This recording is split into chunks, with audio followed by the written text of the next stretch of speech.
part one of the Xtro trilogy. Now, I had seen Xtro before.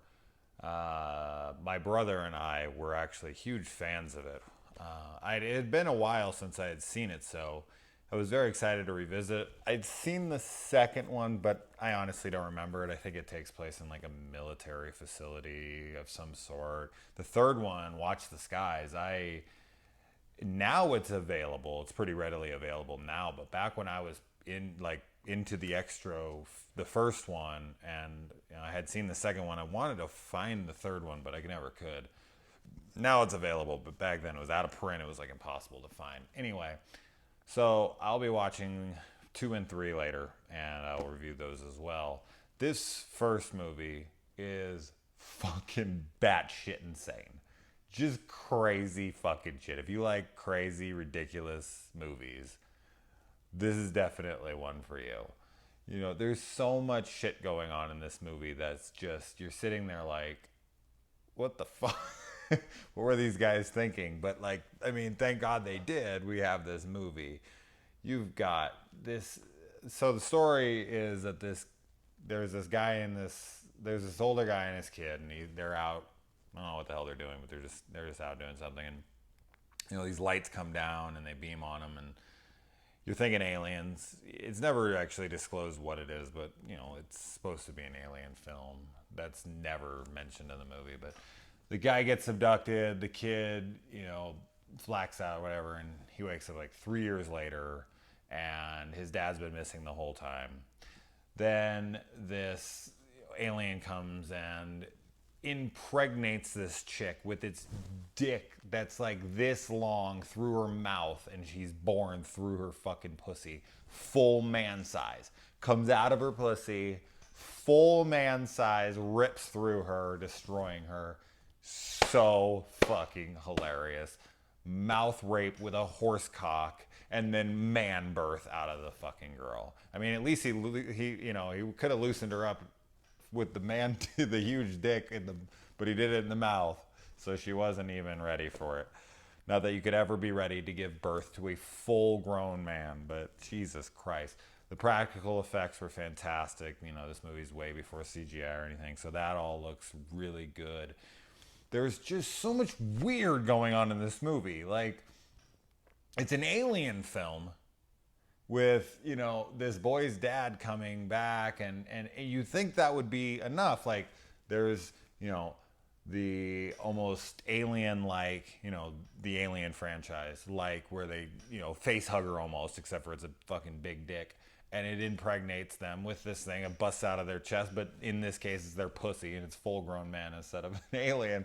But it's funny to me because it's like, you'd think that'd be enough, but it's like, no, we're just going to randomly throw in that this kid is seeing something that isn't there, or is there. I'm not exactly sure. There's this midget clown who brings his toys to life, and there's a soldier who, one of his toy soldiers that becomes a full-grown man, and he's going around with with this gun and killing neighbors. And then there's this little toy tank that's going around shooting at people. And then he kind of reminded me of the movie Troll, the original Troll, in that really goofy wackiness where it's almost playful, like kiddie in spots, and then it's graphic. And then it also reminded me, if any Mystery Science Theater 3000 fans out there, it reminded me of Pod People. Now, I know bringing up Pod People being a terrible movie and comparing it to that, it makes it sound like, oh, it's not bad. No. Just like where Trumpy is bringing, that kid's toys to life, and that scene, the Trumpy, you can do stupid things. It feels like that in those places where it's just the circus midget. That's such an odd throw-in. I mean, I'm so glad it's there because I love batshit fucking movies. Don't get me wrong. I absolutely adore them, but it seems so unnecessary. So fuck it, they did it. Whatever. And there's so much inconsistencies in the story. Now, I hate to even bring this up all the time that I shouldn't even bother, explaining. But, the kid wakes up and the parents come in the room and he's just covered head to toe in blood. So like call the doctor. Doctor comes. Doctor checks him out. Says he's fine. And then they just drop it. Like, oh yeah, whatever. You just covered in blood. Fucking head to toe, in bed, fully immersed in blood. And the doctor looks him over and is like, oh, I didn't find a scratch. So, you know, and they're like, whatever. Okay, fine.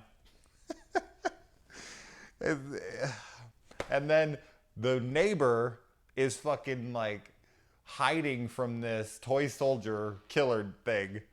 And she hides under a love seat, which it doesn't even look like there's enough room for her under there. So I'm not exactly sure how the fuck she fits under there.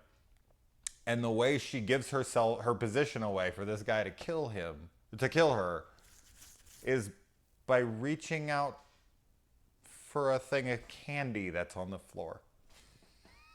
Was her blood sugar low? Like, what? It's shit like this. Movies like this that I love watching movies. This is the kind of movie that I just fucking love to watch because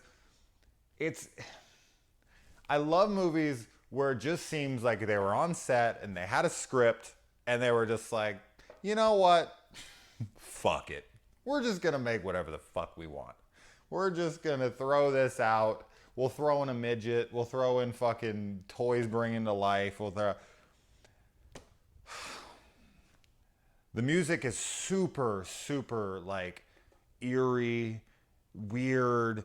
It's just the whole film has this really super uneasy tone. I remember reading in the trivia that the director wasn't trying to make the film weird. He said that it wasn't, the tone wasn't supposed to be as odd as it came off. And I'm just sitting there watching the movie like, were you part of the editing?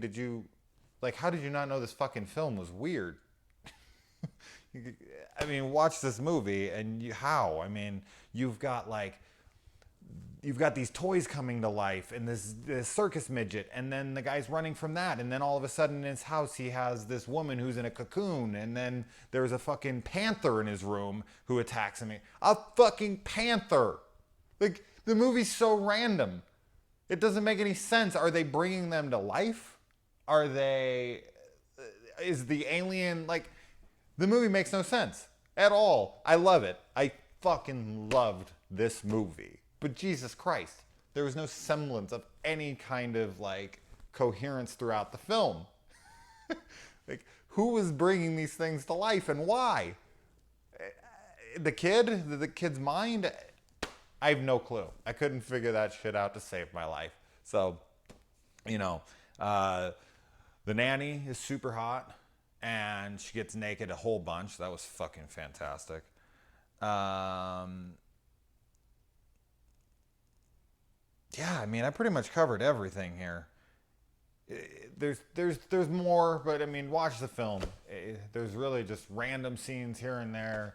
The monster looks fucking fantastic. The gore effects, everything is so cool. I mean, it's got, as I said earlier, it's got this crazy, you know, tone to it that just makes it uneasy throughout the film. The music is so odd. Like, I don't know if it was put together by an actual musician or if it was just like some psychopath just given crazy random instruments and was like, here, make something. The whole film just feels like insanity, which I'm all about. So fuck yeah, definitely highly recommend this. Heavily looking forward to checking out 2 and 3. I know it's pretty much all downhill from here. Anytime a film, I mean, the next one might be like really good or something, but films like this, they can't be duplicated. I will say though, looking it up, I was pretty surprised to find out that the director actually directed all 3. But I doubt the continuity will be there. I highly doubt. I don't remember the second one having anything to do with the first one, and I'm sure the third one has nothing to do with them either. So I guess it's just random aliens, and they just make it whatever the fuck they want. So anyway, I'm going to check out Xtro 2 right now, actually, and I'll report back. All right, guys.